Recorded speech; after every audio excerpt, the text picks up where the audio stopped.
the President said this morning. Toward the end of his remarks, President Trump said he hopes that, quote, George Floyd is looking down and seeing this is a great day for our country.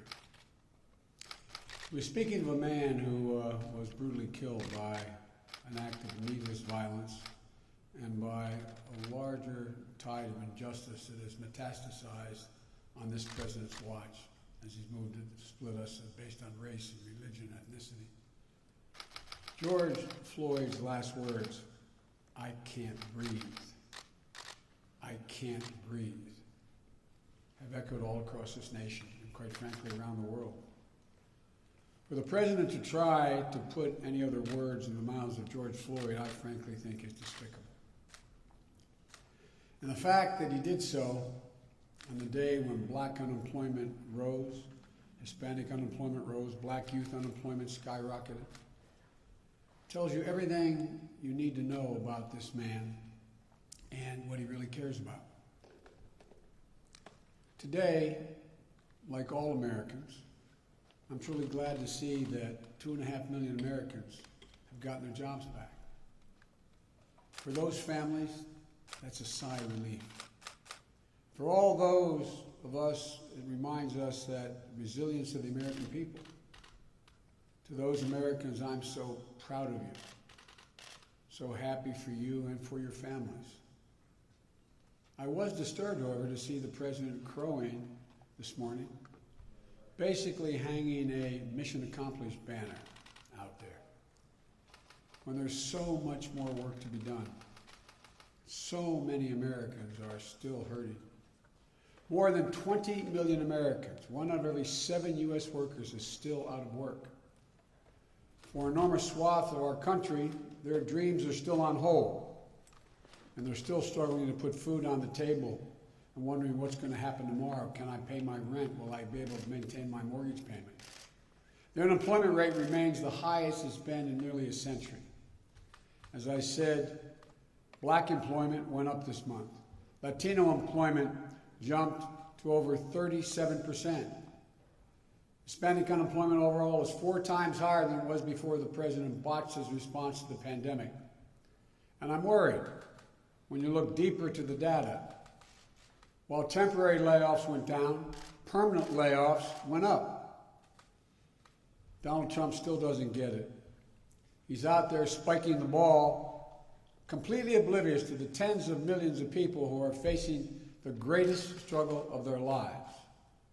These folks aren't feeling any less pain today than they were yesterday. People who lost their health care in the crisis, they're not celebrating today, especially when Donald Trump is still going to federal court fighting to strip away the health care protections for even more Americans. The fact is that about 13 million fewer jobs today for American workers than the day President Obama and I left office.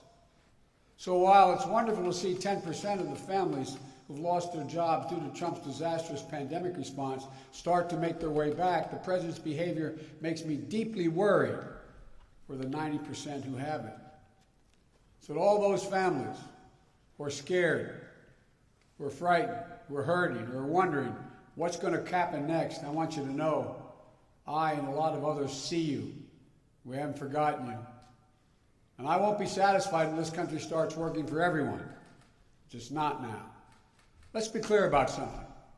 The depth of this job crisis is not attributable to an act of God, but to a failure of a president. The truth is, every country dealt with their job losses due to this pandemic, but America was hit much harder out of the gate due to the complete incompetence and mismanagement of the response. This morning, the president tried to compare the response of Germany and South Korea's. Okay, let's compare. Germany has 1/3 of the deaths per capita than we do. And South Korea has less than 300 deaths total. America has 4% of the world's population and more than 1/4 of the world's deaths due to this pandemic. 4% of the population, 1/4 of the world's deaths. It's no secret why. Let's get something straight. The president did not act quickly when he was warned to act, when he was spoken, and even his own team talked about him acting. For months he downplayed the threat, falsely promising that everyone's going to be able to get a test, claiming that, like a miracle, quote, like a miracle, this will disappear. He repeatedly praised China's containment response, despite a litany of public appeals from many people, including me back in January, not to let American lives and the U.S. economy on the world hang on his confidence, quote, the Chinese word, the Chinese government was being truthful. He refused to take action to get adequate testing in place, allowing the virus to spread further than it should have. Columbia University found that 54,000 Americans would be alive today, lives saved, if the administration had acted just 2 weeks earlier. And this failure didn't just cost lives, it cost jobs. New studies this week from Moody's and Brookings confirm that half or more of those who lost their job would still be employed had Trump mounted a competent response like Germany and South Korea did, and other countries did, when he should have. We know why this happened. Donald Trump was more focused on the stock wealth of the biggest corporations than he was on the well-being of the American people. That's why he and his top economic advisors telling people buy stocks instead of preparing our nation to brace for this pandemic. Now, after over 110,000 American deaths, more than 20 million people still out of work, the consequences are clear. We're still facing devastating unemployment and still facing a historic health crisis.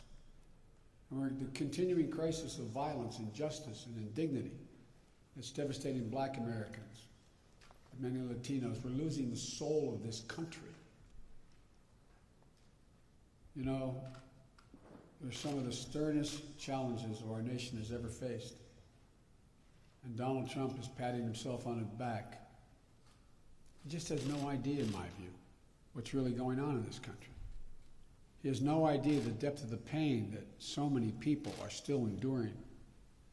He remains completely oblivious to the human toll of his indifference.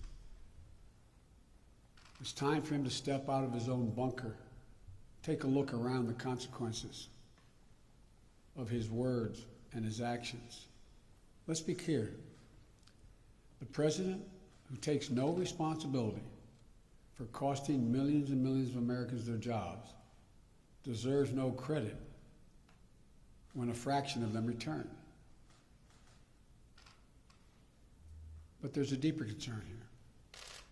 As we recover some of the temporary job losses, we're still not on track to grow back in a way that will actually really serve working people.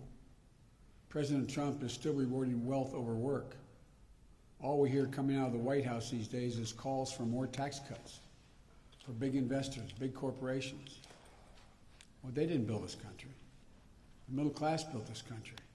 Unions built the middle class. That's who I fight for. If Trump continues to put the interests of CEOs and shareholders ahead of the American worker, we're never going to get where we need to be in this country. Look, every American has a choice to make in November, not simply to who they're going to have as their president or senators or congresspeople, but what kind of country do we want to be? What kind of economy do we want? And who will it serve? In the coming weeks, I'll lay out a plan I've developed for my comprehensive plan, not just to build back the economy the way it was before COVID-19, but to build it back better. It was already hurting for so many people. A plan to create millions of new good-paying jobs with benefits where people get a fair return on work, where we make the country stronger, more resilient, more just. As you'll see, that plan is anchored in job-creating investments in small businesses, trillions of dollars in infrastructure, investing in innovation, manufacturing, caregiving, and rewiring the faulty structures of our economy to ensure the dignity and equality for all American workers. There's a public health crisis, a job crisis, a crisis of inequity and indignity being endured by African Americans and many other people of color. Those three challenges alone are deeply connected to one another. So the solutions have to be connected as well.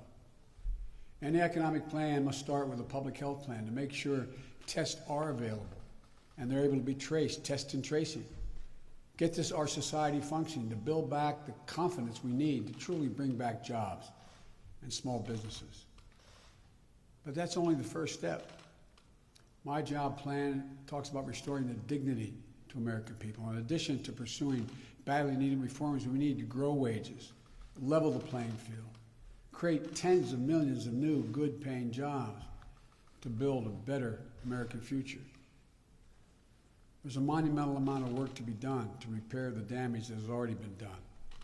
And simply tweeting slogans like "transition to greatness," end of quote, won't solve anything for the families who are hurting and wondering, where do I go next? I look forward to introducing, I would have already done it had we had not had the death, George had not been held up against that curb.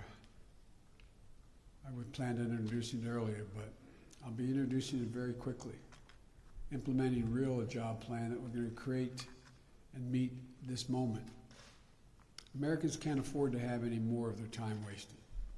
They need an economy that works for them, and they need it now. They need jobs that bring dignity, and they need it now. They need equal justice and equal opportunity now. They need a president who cares about them, who cares about helping them heal now. Can't wait. The response of so many people across the world, across the country, including many of our Republican colleagues, former military commanders, etc., is crying out. We need justice, opportunity, and hope. I have faith in the American people. We give them half a chance. There's nothing they can't do. We need to unite as one nation. When we have, we've never, ever, ever failed to solve the problems that face us at the moment. Thank you for listening. God bless you all, and may God protect our troops.